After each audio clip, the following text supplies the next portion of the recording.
Galatians. Galatia sa Tagalog. Chapter 3. Galatians. Galatia. Amen? Amen.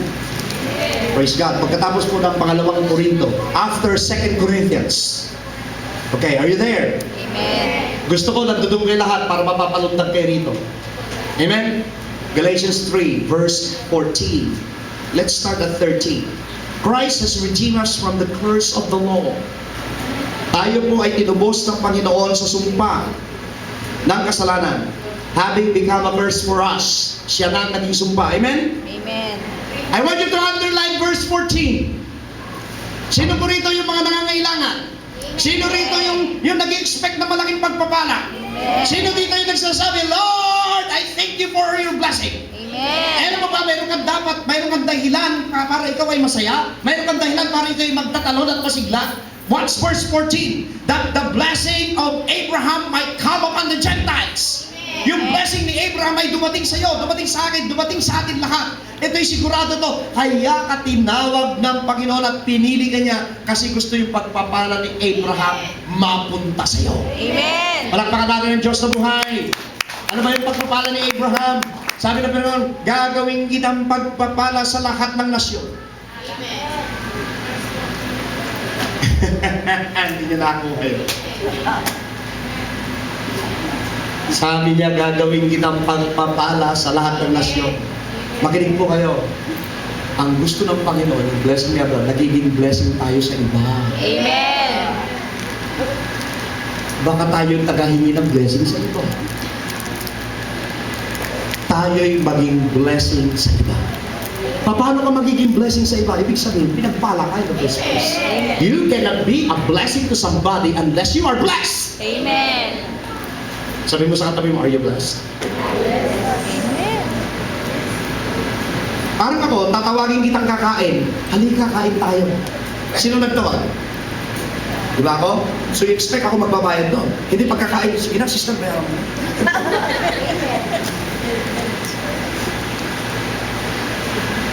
Hindi po blessing yun, kapag yun. Ikaw ang nagtawag, pag tinawag mo, pinakain mo, pagkatapos ng kainan, sabi mo, ganun, bayaran mo. So tinawag mo lang pala yung tao para pagbayarin. Amen po ba? Kapag ikaw ay channel of blessing, pag tinawag mo, sagot mo. Amen. Tinawag kita, sagot kita. Amen po ba? Kaya takot ako magtawag.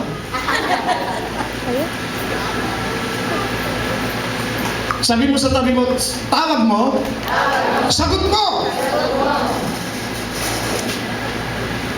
Blessing. Amen. Amen po ba? Amen. Praise God. What's this? What matters now, since we are all called, lahat po tayo tinawag. Clean, unclean, righteous, unrighteous. Jews, Gentiles, circumcised, uncircumcised. Lahat tayo tinawag ng Panginoon. Amen po ba? Amen. Tingnan natin yung supporting verse natin. Please turn your Bible to Matthew chapter 20. Matthew 20. Oh, hallelujah. Woo! Amen po ba? Amen. Sabihin nga natin, glory to God. Glory to God. Matthew 20 verse 16. Hallelujah. Amen. Amen. Ito pang pinag-usapan natin ngayon is the truth. Sabi mo, truth. Truth. What's this? Yung mga nagsasabi, tinawag ako ng Panginoon, sapat ka, basahin natin to ha. Matthew 20 verse 16. 16. For many are called, but few are chosen. Amen. Makinig kayo. Many are called, but few are chosen. Kaya hindi sapat na tinawag kita sa tahanan ko, ay sapat na para magbubukas ka lang mga nasa bahay ko, papakialaman mo yung nasa bahay ko. No, no, no, no, no. Tinawag lang kita, hindi pa ako committed sa'yo. Ibang bagay na yung committed ako, kasi pag committed na ako sa'yo, pinili na kita. Amen. At pag committed na ako sa iyo, pwede mo nang pakialaman lahat ng nasa sa akin kasi lahat ng akin ay sa iyo. Amen. Amen po ba? Amen. Ako po, ayaw ko mamuhay doon sa probinsya ng nanay ko. Ang tao doon, kahit hindi mo ano-ano, papasok sa bahay, papakilaman na, daasin mo, dabog mo. Apay manang, ako mo nagyan ng refrigerator mo. I really shake my head. They are not even committed in that house. And they are like that. Kung sila'y kadugo ko, kapatid ko o magulang ko, kahit balik na rin nila yung refrigerator, okay lang.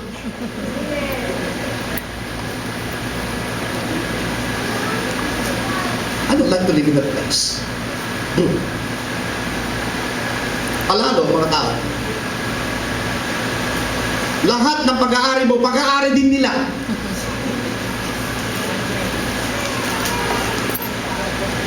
Ayun ang simula ng away ng family. Yung pagkain na inilalaan ng tatay at nanay ko para sa aming magkakapatid, papakialaman nila. At pag sinuway mo, nag-imot kayo. Nag-imot kayo. Tatay na, nag-imot ka. Ang ibig sabihin, pag sinuway mo, ang damot mo, yan lang, napakadamot mo. Sa kanila, yan lang. Eh sila nga hindi makabili lang.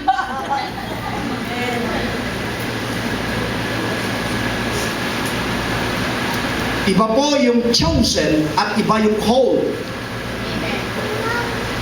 Minsan may mga Kristiyano, Pastor, bakit ang tagal ko na nagpipray? Pastor, bakit ganito? Ang tagal na itong wala akong natatanggap. Remember, if you are called, you are invited to board the ark. But, there's a big but. Even though you are on board the ark, you don't have the right given to the chosen one. Amen. Baka kaya hindi nasasagot yung panalangin mo, hindi ka chosen. Many are called, but few are chosen. So what matters now? What matters now is, no matter what religion you are, no matter if you come to church regularly, no matter if you worship God, no matter what you will do in the church, what matters now is godly chosen generation. Make sure you are chosen by the King of Kings and the Lord of Lords. Amen. Hindi na po mahalaga. Kasi lahat naman tayo'y naimbita. May mga church, kailangan mabautismohan ka. Hindi ka na mabautismohan, hindi ka safe. Oo. Excuse me? Amen po ba? Bakit yung napa ako sa cross? Sino iba na Jesus, magpabautismo ka muna. Jesus! Alalahanin mo ako pagdating mo sa karyan. Hindi sinabi ni Jesus, magpabaptize ka muna.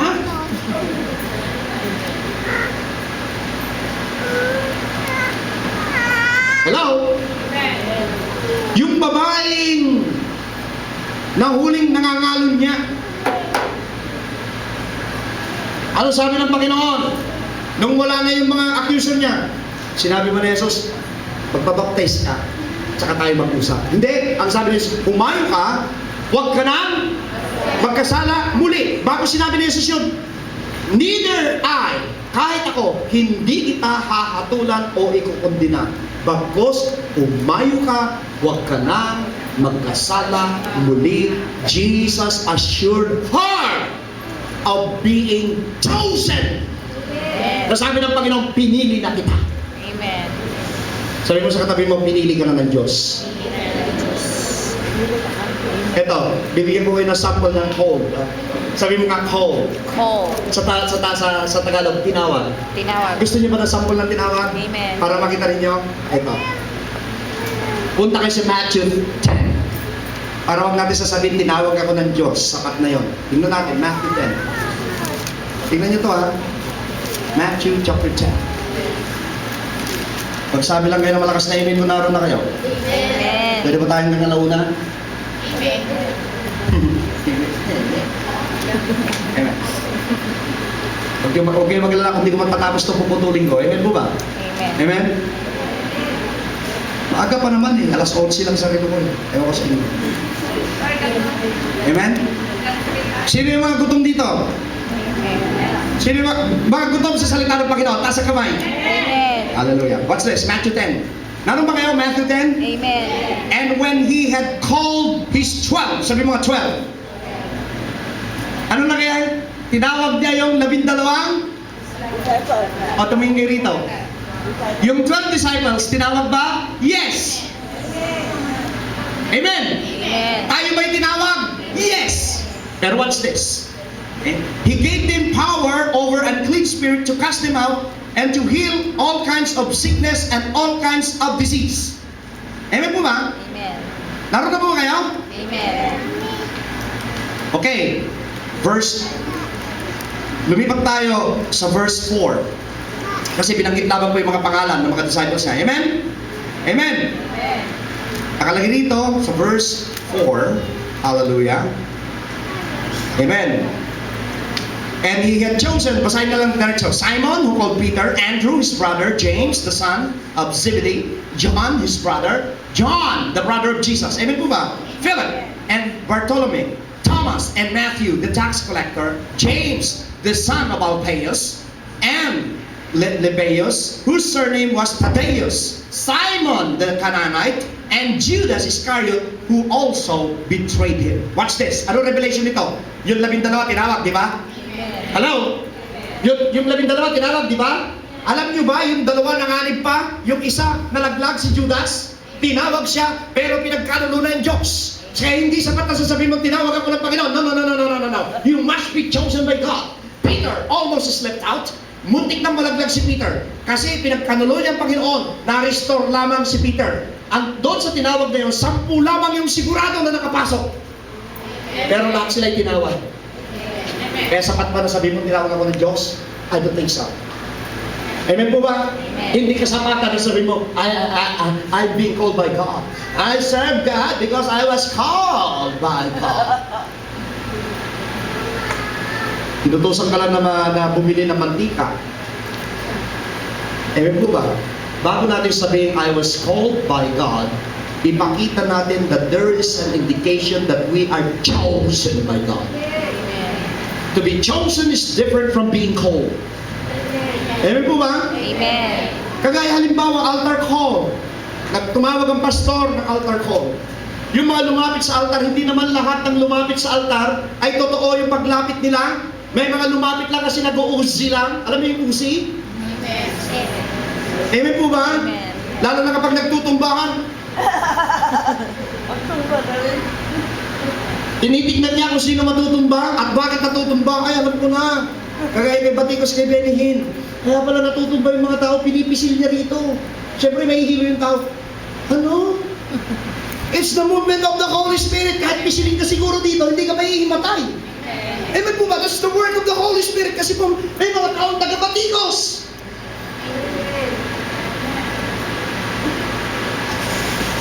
Hello? Yung mga taga-Batikos na yon, they are only called. Called, they are not chosen. Kasi if you are chosen, you look at the best part. Sabi nga nung MC natin, ang pupulutin lang namin yung magaganda. Doon sa pinuntahan namin sa Luzon noong Sunday, kasama ko si Ate Jig, si Sister Marlene, sabi ko sa kanila, yung magaganda lang ang pulutin natin. Yung pangit, iwanan natin dito. Amen po ba? Iwanan natin yung pangit. Kasi po, kapag dala-dala mo pa rin yung pangit, hello, ikaw ay hindi ka chosen. You are called. Hallelujah. All the 12 disciples are called. But 2 of them almost slept out. Kaya hindi sapat yung sasabihin mong tinawag ako. Amen po ba? Amen. Ang tanong ko, kayo ba'y tinawag o pinili? Lahat ng panggu. Alam niyo yung panggu? Panggulo. Tinawag lamang. Lahat naman ng yung mga taga-ayos, yung mga troubleshooters, yung mga peacemakers, sila'y pinili. Sino po mga peacemakers dito? Taas ang kamay, ang mga peacemakers po hindi gumagawa ng gulo. Amen. Pag may chismis, ayaw ko yan. Amen nga? Kapag nagchismis, sabi nga, mabuti na lang namatay na si Jesus at yung dugo niya bigay kundi. Magnanakawan daw tayo ng hayop para panghugas ng kasalanan. Amen po ba? Amen. Ba, may alagang kambing si Nanay Evelyn, nanakawin ko yun. Amen? Lalo na kapag walang kapintasan. Amen po ba? Kaya itigil na yung mga chismis na yan. Amen po ba? Amen? Amen ba? Amen. Cold. Nasa cold tayo. The parable of 10 virgins. Tinuro na dito sa church yun. Yung 10 virgins na yun, lahat sila itinawag ng Panginoon. Pero 5 lang, yun nakapasok. Yung 5 nung kumakatok, Lord, Lord, Lord, sinarhan mo kami, Panginoon. Sabi ni Jesus, magsilayo kayo sa akin, hindi ko kayo kakilala. Amen. The parable of talents. Lahat sila ibinigyan ng talento ng Panginoon. Hello? Lahat sila ibinigyan ng talento ng Panginoon. So, lahat sila itinawag ng Panginoon. Pero yung isang talento na ibinaon sa lupa, sabi niya, Panginoon, ito na yung talento ko, binabalik ko sa iyo, buong buo, binigay mo sa akin, pinagkatiwala mo, inalagaan ko, ibinaon ko sa lupa, walang dagdag, walang bawas. Kung ano yung binigay mo, yun pa rin, sinasauli ko sa iyo, Panginoon. Sabi ng Panginoon, itapon siya sa labas. At kunin yung kanya, ibigay doon sa nakakarami. Amen. Lahat po ba yun ay tinawag? Amen. Amen. Pero hindi lahat nakapasa. Paano ba pumasa sa Panginoon? Eto na. Hindi porkit nasa Noah's Ark kayo, ibig sabihin, okay na kayo. Alam niyo ba yung Noah's Ark, pag landing nila, babalik lang ako sa Noah's Ark lumabas si Shem, yung anak niya, saka yung kanyang asawa. Amen po ba? Lumabas si Japhet, saka yung kanyang asawa. Amen po ba? Lumabas din yung isa pa. Pagkatapos kasama yung family na, amen po ba? Kasama rin yung mga hayop. Ang tanong, lahat ba ng nasa Noah's Ark ngayon totally na-restore nung makalanding sila? No, amen. Doon sa 2 anak ni Noah, isa lang. Yung isang anak pa ni Noah, hinalay pa si Noah. Bakla. Nilasing niya yung kanyang ama. At hinalay niya ang kanyang ama. Kasama nila sa arko, yung isa disgrace sa family. Kasama nila sa arko. Yung mga manugang, disgrace sa family. Kasama nila sa arko.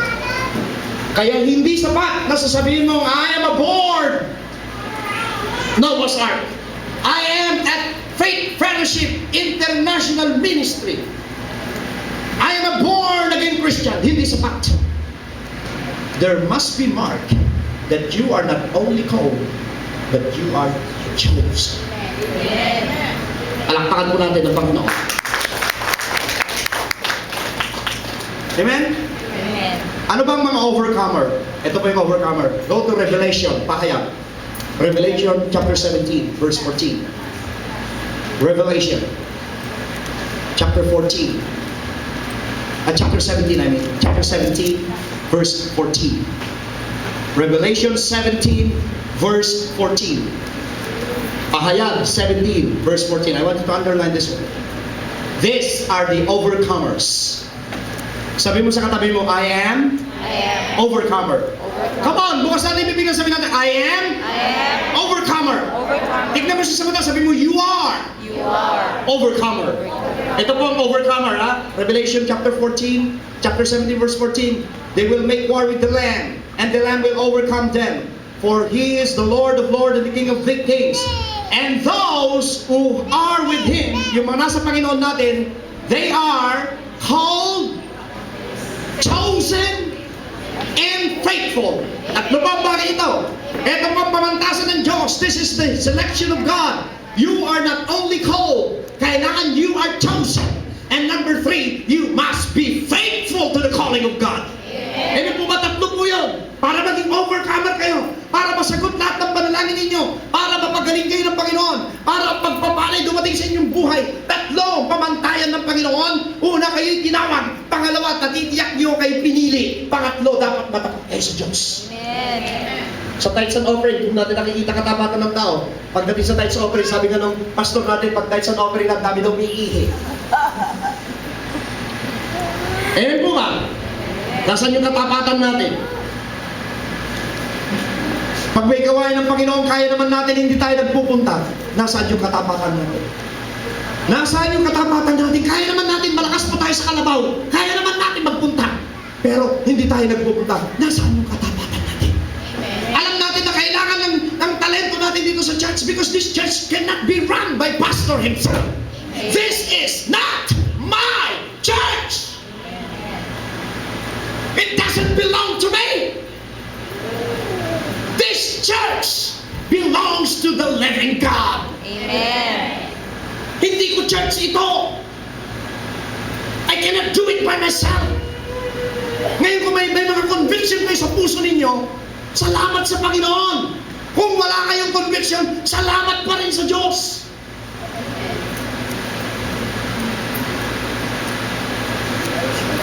Nandyan lang tayo, makalat-kalat, kaya naman natin.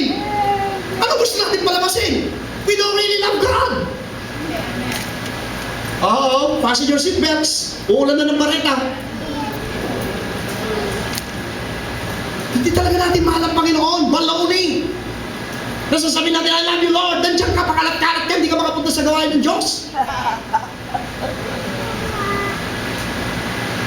And you have commitment. Are we committed?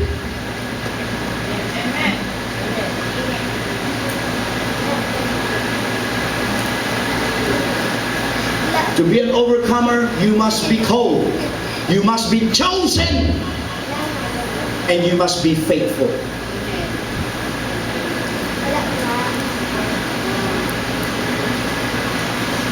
Isa pa pong indication ng tao'y chosen ng Panginoon. Meron siyang palabra de honor.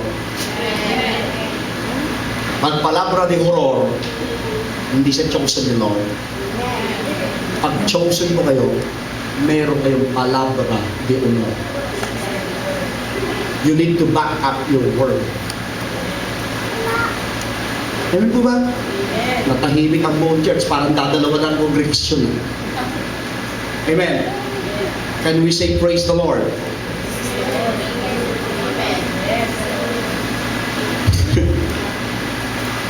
Bale, next week may speaker kayo. Lubos-lubusin ko na ngayon. Amen po ba? Amen. Makita po natin the preaching God gives us this morning is sharp. Matalas. Tumatagos ba sa buto ninyo?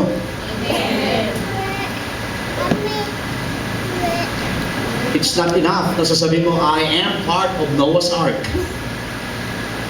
I am part of the cross of Calvary. It's not enough na sasabihin mo, I am part of the salvation that Jesus Christ had given upon humanity. Yes, you do are part of it. Even Lucifer is part of it.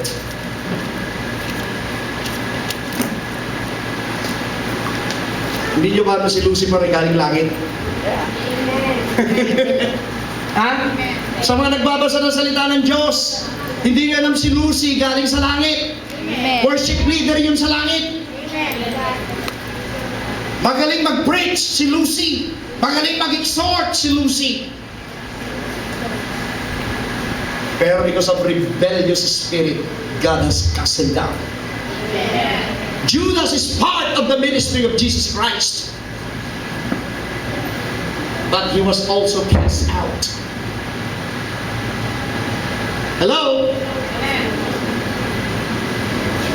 Kaya tingnan natin, ang pagiging Kristiyano kasi, hindi yung palundag-lundag.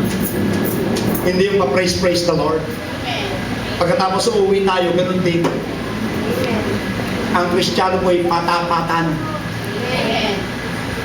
Matapat tayo sa calling ni Lord. Matapat tayo sa ginagawa sa atin ng Panginoon, matapat tayo no matter what will happen, the commitment that we started, we are backing up our words as sabi, Lord, here I am, Lord, here I am. Maliban lang kung talagang may mga hindi mo makakayanan, pero kapag kaya mo naman, ipagdadamot mo, kapatid, ang pinagdadamutan mo ay hindi kung sino. Alam mo ba, ang Diyos pa pinagdadamutan mo, nagkakamali ka. God has no need for you from you. Ang pinagdadamutan mo yung sarili mo rin lang. Bakit ka mo? Nasa Diyos ang awa, nasa atin ang gawa. Palakpakan natin ang Diyos na buhay. Akala mo pinagdadamutan mo ang Diyos? No, nagkakamali ka. God, walang gusto sa iyong Panginoon kundi yung sambahin lamang siya. Ang pinagdadamutan natin yung sarili din natin. Kaya mabigat ang pagpapala sa atin. Ako ba yan? Kaya kahit anong gawin natin, sabi nga ng Hagay, ikay kumakain, hindi ka nabubusog. Trabaho ka ng trabaho. Ang pera mong isinilid sa bulsa, may butas na nilulusutan. You are building houses. Sabi, but they were ruined anyway. Why? Because we are not chosen by God. Ito po ang palatandaan na tayo chosen. 1 Peter chapter 2 verse 9.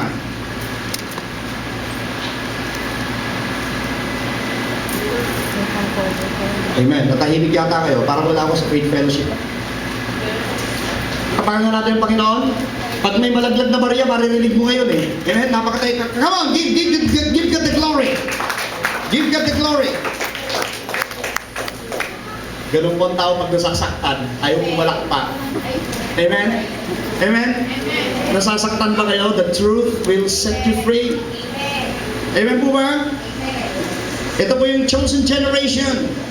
1 Peter chapter 2 verse 9. You are a chosen generation, a royal priesthood, a holy nation, His own special people. You are not special unless you are chosen by God, that you may proclaim the praises of Him who called you out of darkness into His marvelous light. Kung intindihin natin na tayo daw dapat we proclaim the praises of Him. Kasi we are chosen generation. We cannot even praise God. Paano bang pamantayan ng Diyos, Pastor? Simple lang ang pamantayan ng Panginoon. Ang pamantayan ng Panginoon ay hindi pagwapuhan, hindi paganunan. Hindi paganyanan. Ang pamantayan ng Diyos ay hindi yung pagandahan na suot. Hindi rin. Ang pamantayan ng Diyos, yung matapat na puso. Ito po ang pamantayan ng Panginoon, yung katapatan ng puso natin sa Kanya. Hindi niya sinusukat yung height mo. Hindi kagaya ng mga beauty contest. Ang beauty contest may height, di po ba? You must be at least 5'5" to 6 footer. Or 6'5", 5'5" to 6'5". Amen po ba? At saka sa mga beauty contest po may pamantasan. May mga vital statistics. Hindi po ba? 33, mga ganon. Di po ba? Hindi ako marunong yan. Amen po ba? May mga vital statistics po. Huwag niyo akong tawanan, hindi ako marunong yan. Basta narinig ko lang. Amen po ba? Tapos may mga talents na. Amen. Ang pamantayan po ng Panginoon ay wala pong vital statistics sa Kanya. Ang tinitignan niya yung puso. Hallelujah. Palakpakan natin yung Diyos na buhay. Amen. Iba po ang pamantayan ng Diyos. Yung puso ka. There is a part 2 of Noah's Ark. I'm gonna cut the part 1 today. Next week, meron kayong speaker. For 2 weeks, the speaker tayo dito. Amen? Hallelujah. Naka-program na po kasi yun. Amen? Program na ng church. And masasabit kayo sa part 2. Amen? Amen. Part 2. Meron tayo part 2 dito.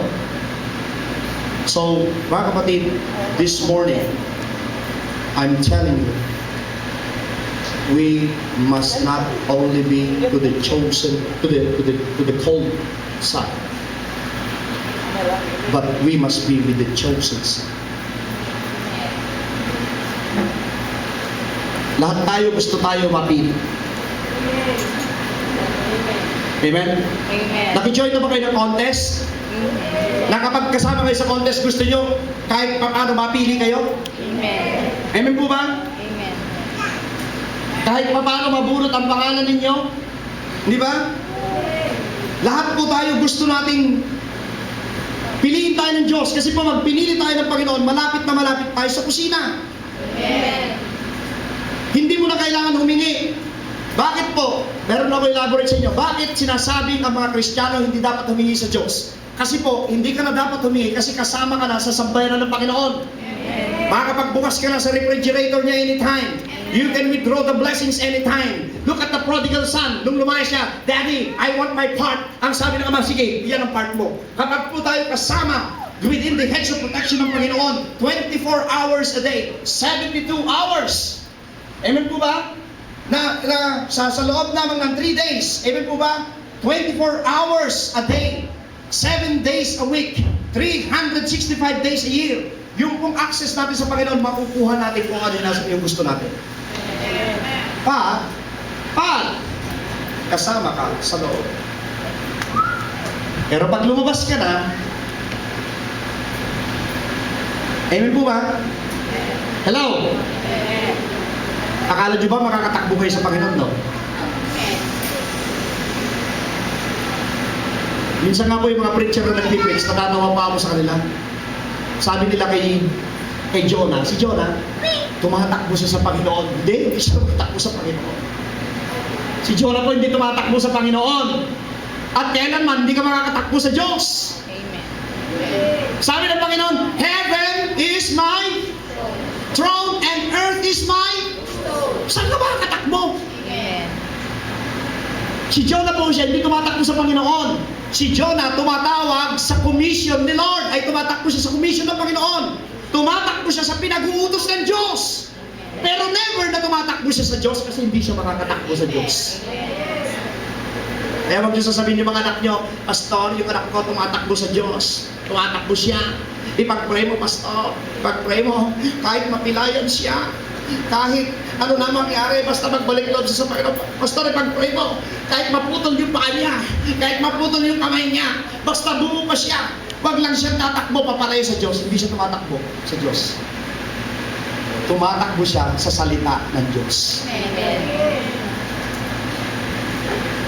Minsan, di ba may mga anak kayo matitigas sa ulo? Sinasabi ninyong tumatakbo sa Diyos, nagkakamali kayo, hindi tumatakbo sa Diyos yan. Kasi yung anak ninyo, gaano magkasama yan, pag umiyak na sa inyo yan, I'm sorry, Mama. Mama, I'm sorry. Ganyan ako pa rin yan. Nandito pa rin yung anointing. Amen. Kasi anak niya. Amen. Hello! Amen. Ganon din sa Panginoon.